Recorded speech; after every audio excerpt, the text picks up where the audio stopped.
Good morning everyone. Agriculture की class है, 2 classes पहले हो चुकी है एंड 3rd क्लास आज एग्रीकल्चर की। हमारी जो लास्ट क्लास थी और जो अभी वाली जो क्लास है वो हम लोगों को पता है कि हम खरपतवार के बारे में पढ़ रहे हैं।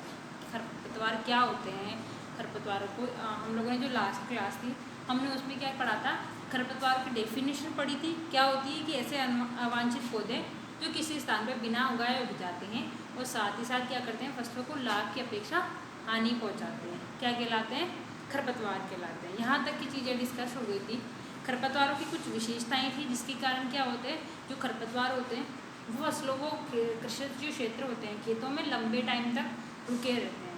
मतलब जब वातावरण की जो परिस्थितियाँ जो होती है, अनुकूल परिस्थितियों की अनुपस्थिति में भी क्या होती है, जब फसलें नष्ट हो जाती है फिर भी क्या होते हैं, खरपतवार बने रहते हैं। वो भी क्यों? क्योंकि उनकी कुछ विशेषताएं होती है। तो वो हम लोगों ने लास्ट वाले लेक्चर में थोड़ी सी पढ़ ली थी। आज हमारा टॉपिक है खरपतवारों का वर्गीकरण, यानी खरपतवारों को उनकी जीवन चक्र, उनकी संरचना या उनकी पाए जाने वाली स्थिति के आधार पर कितने भागों में बांटा गया है। ठीक है, तो आज का टॉपिक है हमारा खरपतवारों का वर्गीकरण।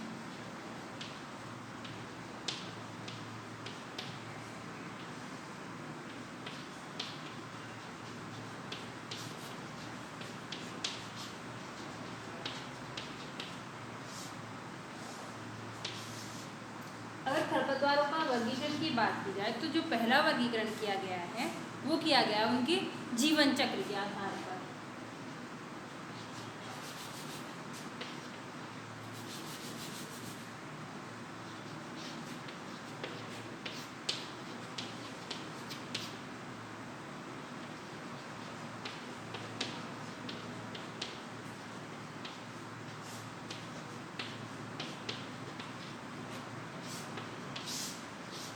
जीवन चक्र के आधार पर मतलब होता है कि एक जो खरपतवार है उसका जीवन कितना लंबा है, उस आधार पर खरपतवारों को 3 भागों में बांटा गया है। जीवन चक्र का मतलब होता है सीड टू सीड।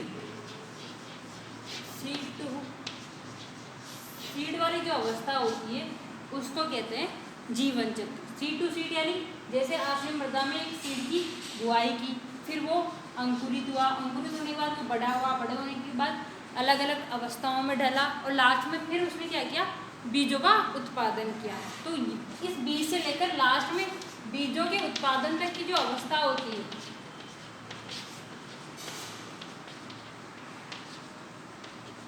बीजों को उत्पादन तक की जो अवस्था होती है वो उसका जीवन चक्र कहलाता है। यानी सीड से दोबारा सीड बनने तक की, यानी सीड को हम लोगों ने मिट्टी में डाला, वहाँ से दोबारा जो पौधा है उसने अब उसी के समान जब नए बीज उत्पन्न किए, वो बीज परिपक्व हुए, तो वहाँ तक की जो अवस्था होती है वो उसका जीवन चक्र कहलाता है। और जीवन चक्र के आधार पर खरपतवारों को 3 भागों में बांटा जाए। पहला है 1 वर्षीय खरपतवार।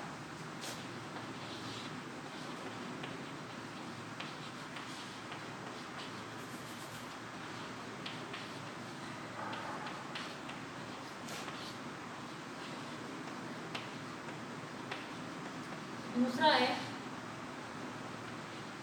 द्विवर्षीय खरपतवार।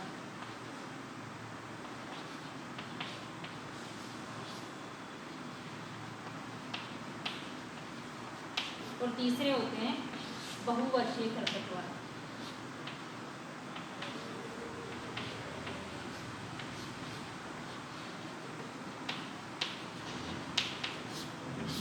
तो खरपतवारों को जीवन चक्र के आधार पर 3 भागों में बांटा है।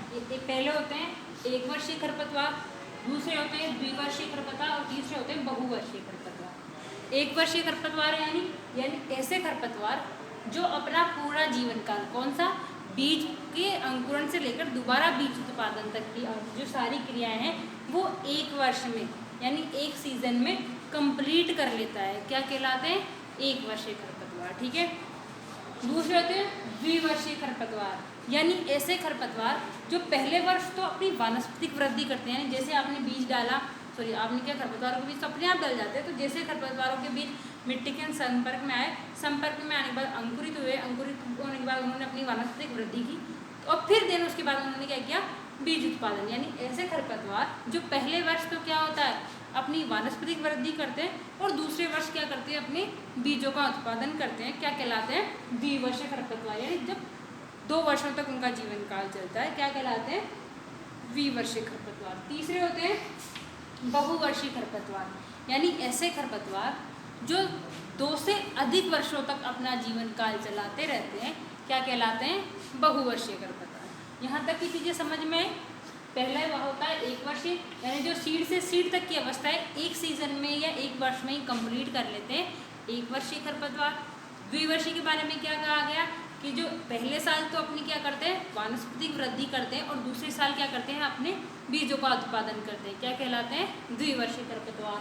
और तीसरे होते हैं बहुवर्षीय खरपतवार, यानी ऐसे खरपतवार जो अपनी वृद्धि 2 से ज़्यादा सालों तक करते रहते हैं और बीजों का उत्पादन करते रहते हैं। जैसे झाड़ियाँ वगैरह हुई, वो क्या कहलाती है, बहुवर्षीय खरपतवार। अब हम बात करते हैं 1 वर्षीय खरपतवार। तो 1 वर्षीय खरपतवार को भी 2 भागों में बांटा गया है। कितने भागों में बांटा गया है, 2 भागों में। पहला होता है खरीफ वाले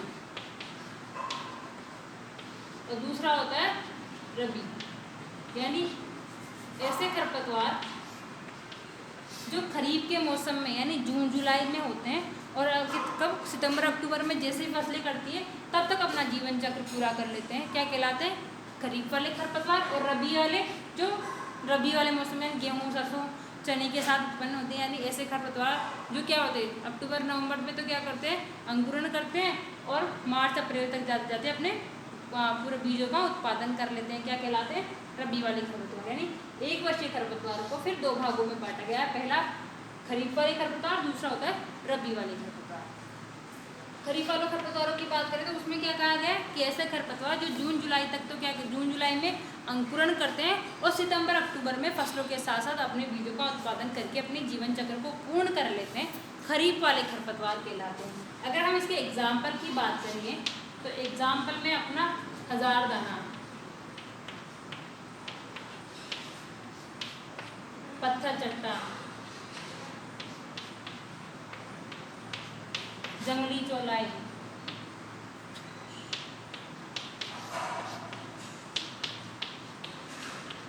और जंगली धान, ये सब क्या है, खरीफ वाले खरपतवार। यानी ये सब क्या होते हैं, खरीफ वाली फसलों में पाए जाते हैं, इसलिए खरीफ वाले खरपतवारों के एग्जाम्पल है। नेक्स्ट बात करते हैं हम रबी वाले खरपतवारों के बारे में। यानी ऐसे खरपतवार जो क्या होते हैं, अक्टूबर नवंबर में तो अपने बीजों का अंकुरण करते हैं और रबी की फसलें जैसे कटती है तब तक मार्च अप्रैल तक अपने जीवन चक्र को पूर्ण कर लेते हैं। क्या कहलाते हैं, रबी वाले खरपतवार। जैसे कि हम बात करते हैं गेहूं, बथुआ, सत्यानाशी, हिरनपुरी,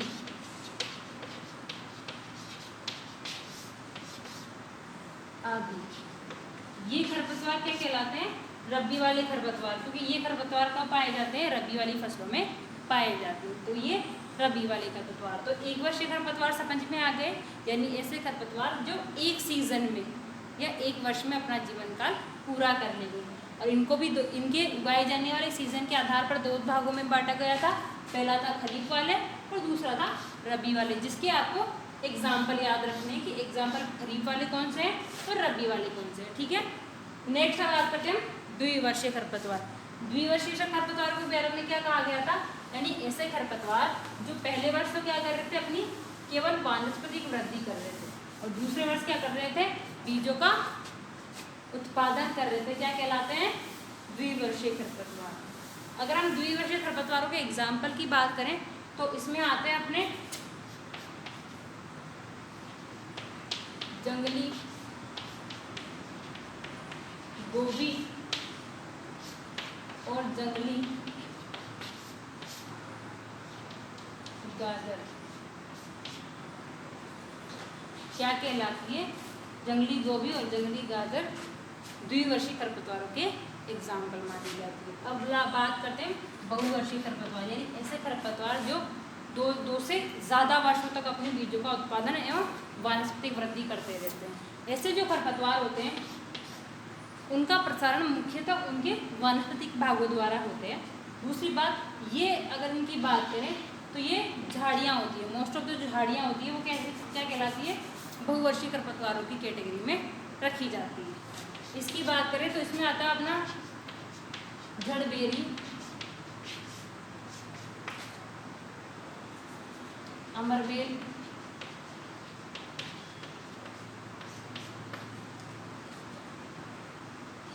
कांस आदि।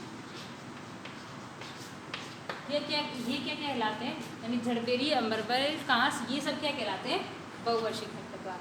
तो जीवन चक्र के आधार पर समझ में आ गया कि जीवन चक्र के आधार पर खरपतवार क्या होते हैं और उनको कितने भागों में बांटा गया है। अगर हम बात करते हैं दूसरे वर्गीकरण की, तो दूसरे वर्गीकरण के लिए कहा गया है कि जो दूसरा खरपतवारों का जो दूसरा वर्गीकरण किया गया है वो किया गया उनकी पत्तियों की संरचना के आधार पर, यानी जैसी उन खरपतवारों की पत्तियां पाई जाती हैं उनके आधार पर खरपतवारों को दो भागों में बांटा गया है। पहले खरपतवार जो होते हैं सक्रिय पत्ती वाले खरपतवार, यानी ऐसे खरपतवार जिनकी पत्तियां कैसी होती है, सक्रिय होती है। और दूसरे खरपतवार यानी ऐसे खरपतवार जिनकी पत्तियां कैसी पाई जाती है, चौड़ी पाई जाती है, यानी चौड़ी पत्ती वाले खरपतवार। अगर हम बात करते हैं पत्ती की संरचना के आधार पर,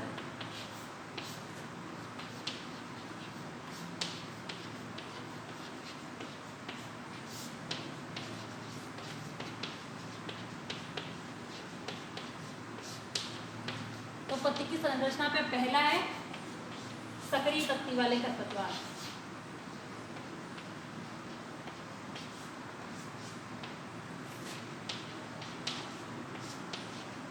और दूसरे हैं चौड़ी पत्ती वाले खरपतवार।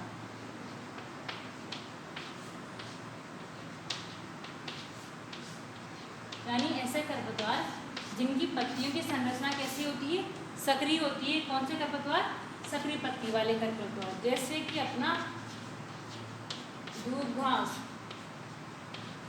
पत्तियां इसकी कैसी होती है, लंबी और सक्रिय होती है। दूसरा होता है कांस, ठीक है। ये सब कैसे खरपतवार होते हैं, यानी इन खरपतवारों की जो पत्तियां होती है वो कैसी होती है, सक्रिय वाली पत्तियां होती है। दूसरे होते हैं चौड़ी पत्ती वाले खरपतवार, यानी ऐसे खरपतवार जिनकी पत्तियां कैसी होती है, संरचना के आधार पर चौड़ी होती है, जैसे कि बथुआ, तक पत्तियां देखी होगी इसकी, सत्यानाश, किरणखुरी, मोस्ट ऑफ द जो खरपतवार है सत्यानाशी, ये क्या होते हैं, चौड़ी पत्ती वाले खरपतवार होते हैं। यानी दूसरा जो वर्गीकरण किया गया वो किसके आधार पर किया गया, उनकी पत्तियों के आधार पर, ठीक है। अब बात करते हैं तीसरे वर्गीकरण की, यानी जो खरपतवारों का जो तीसरा वर्गीकरण किया गया वो किया गया उनके बीज पत्रों के आधार पर।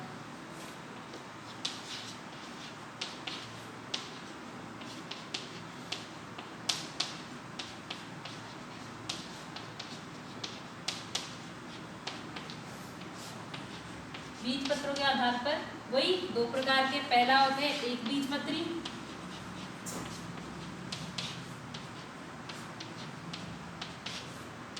दूसरे होते हैं द्विबीजपत्री।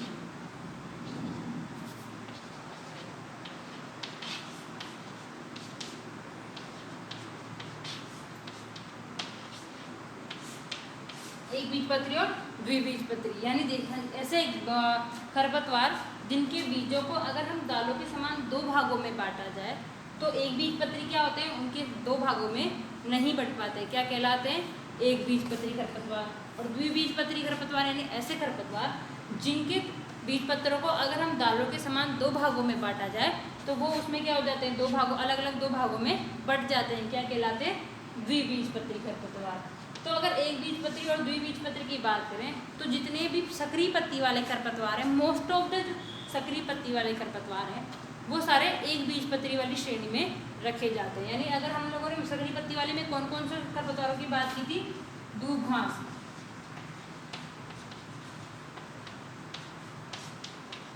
गेहूं